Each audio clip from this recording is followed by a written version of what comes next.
passer à la deuxième histoire.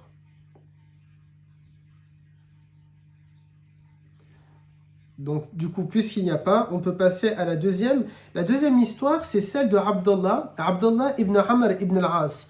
Ce compagnon, fils de compagnon, s'est fait connaître à un moment donné parce qu'il s'est marié. Et une fois qu'il s'est marié, alors il a pris un peu de temps à se marier, et lorsqu'il s'est marié, le premier soir, le premier jour, il ne le passe pas avec son épouse. Alors généralement, aujourd'hui, on entend parler par exemple de lune de miel ou de voyage de noces, etc. Eh bien lui, il était dans un tout autre lune de miel, dans une tout autre voyage de noces. C'est tout simplement un voyage spirituel.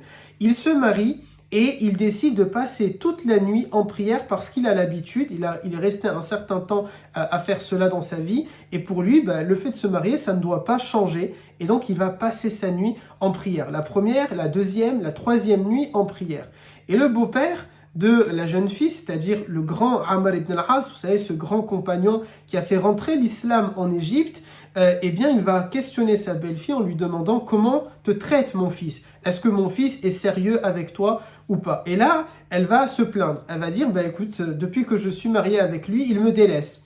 Donc, en 3 jours, on ne s'est quasiment pas vu. On ne s'est pas du tout vu. Il était dans ses adorations. Bien sûr, alhamdulillah, cette jeune fille-là est une musulmane. Elle n'est pas qu'une musulmane, elle est une compagnonne. Donc, elle aspire elle-même au paradis. Elle est promise au paradis. Elle est pieuse. Elle est aussi pieuse que Abdallah ibn Amr ibn al-As. Il n'y a pas de problème par rapport à ça. Simplement, elle ne s'attend pas à ce qu'une fois mariée, chacun finalement, c'est un peu une espèce de colocation et non pas une vie de couple qu'ils auront.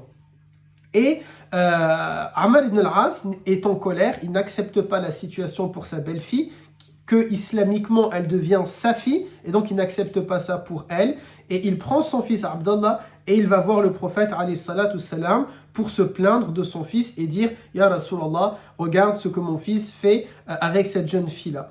Et le prophète alayhi salatu salam va dire une célèbre parole, alors je ne vous la cite pas mot pour mot, mais le sens, il va dire quelque chose d'assez célèbre et que certainement vous avez déjà entendu. Il dit à Abdallah, les choses se font petit à petit. Et il va lui dire, moi je mange et je jeûne, je dors et je prie.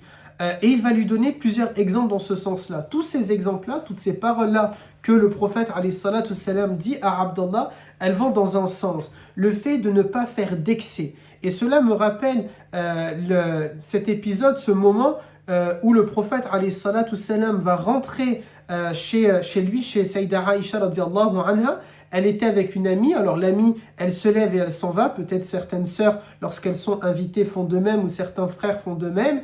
Et Aïcha dit au prophète, alayhi salatu salam, tu sais cette femme-là, qui est une compagnonne bien sûr, elle lui dit, tu sais cette femme-là, masha'Allah, elle fait tant de prières, elle fait tant de jeûnes, elle fait tant de dhikr, elle fait tant ceci. Et le prophète, alayhi salatu salam, il dit, stop, enough, ça suffit, ça suffit. Qu'est-ce que vous êtes en train toujours de me dire alors il ne le dit pas de cette manière-là, mais en tout cas, il dit à Sayyida Aïcha, Dieu ne se lasse pas d'une personne tant que cette personne, elle ne se lasse pas dans ses adorations. Et ce que dit là le prophète et ce que nous expliquent les savants en commentant ce hadith-là, ou bien cette histoire-là, parmi les enseignements à tirer, c'est que dans l'islam, nous nous intéressons à la longévité des actions et non pas à une action en un moment donné. Certes, c'est bien de prier, certes, c'est bien de jeûner, certes, c'est bien de lire le Coran, mais ce qu'il faut, ce n'est pas que les choses se fassent dans un temps, mais qu'elles vont se faire avec le temps,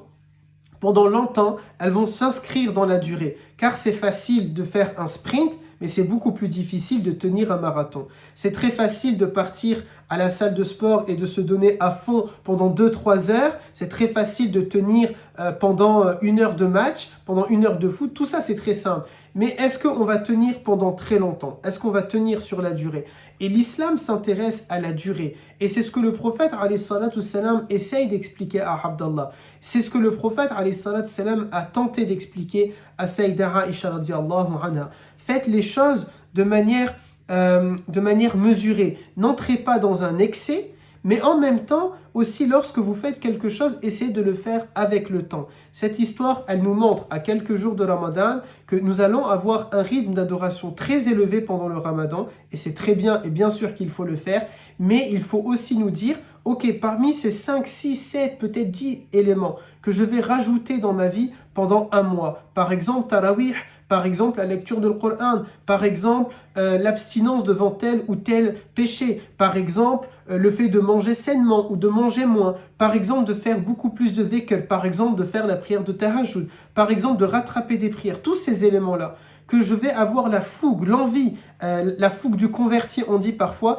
eh bien là, la fougue de Ramadan, ce sentiment, cette odeur spéciale, cette ambiance spécifique que nous avons pendant le Ramadan et que je vais avoir, eh bien, il ne faut pas qu'une fois le Ramadan parti, eh bien, tout s'en va en même temps. Mais je vais essayer de les inscrire dans ma vie et dans mon quotidien. Et c'est ça qui est important. Cette histoire-là, ou l'histoire avec Aïcha, elle nous enseigne ces éléments-là. Lorsque je vais faire quelque chose, je ne dois pas aller au-delà de mes capacités, au-delà de mes limites, de manière à ce que ce soit raisonnable et acceptable pour moi. Mais surtout, je dois essayer de faire en sorte d'en faire une habitude et un quotidien. Alors pour ça, je vous propose une méthode, je ne sais pas si elle sera efficace pour vous. Elle a porté ses fruits avec quelques garçons ici qui bénéficient de mon mentoring à Montpellier. C'est tout simplement de vous donner des paliers, des objectifs. Si par exemple, vous allez lire, vous vous êtes donné l'objectif de lire le Coran en entier durant le mois de Ramadan, et bien maintenant que vous vous êtes donné cet objectif-là de lire, ou bien si plutôt c'est difficile de lire le Coran en entier pendant le Ramadan, donnez-vous l'objectif d'essayer de le lire en 2 mois. Et si vous y arrivez, ben ensuite, une fois fini cette rythma, une fois qu'elle a été faite, donnez-vous l'objectif de le réciter, de le lire j'étais en train de faire un calcul dans ma tête, pardon, en 7 semaines, c'est-à-dire en 1 semaine de moins, puis en 6 semaines, en 5 semaines, etc. Ou bien d'un Ramadan à un autre. Si ce Ramadan, vous avez réussi à tenir par exemple 15 nuitées dans lesquelles vous étiez en adoration, en prière, eh bien donnez-vous l'objectif que Ramadan suivant, vous allez tenter de doubler ou de monter un tout petit peu cette capacité-là et ce rythme-là. Les objectifs aussi que vous êtes donnés actuellement pendant le Ramadan, de vous donner l'objectif de vous abstenir de tel péché, et vous avez réussi à le faire pendant un mois, de vous abstenir à ce péché-là, et bien maintenant donnez-vous l'objectif, si vous êtes tombé, si vous avez trébuché juste après le Ramadan en retombant dans ce péché-là, ce n'est pas grave. Alors quand je dis ce n'est pas grave, pas dans le sens que c'est halal et permis, non, pas grave dans le sens c'est humain et vous tombez, vous pouvez remonter et de nouveau tenter d'y arriver. Maintenant, vous aviez réussi un mois, tentez d'arriver dans l'abstinence à tenir 5 semaines ou 6 semaines et ainsi de suite.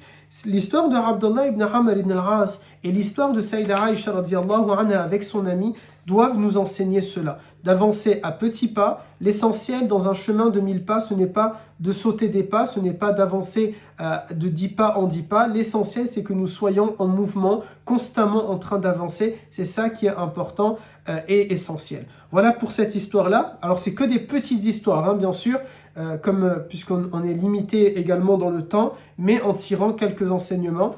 Alors, dites-moi si jamais vous avez des questions par rapport à cette histoire-là et est-ce que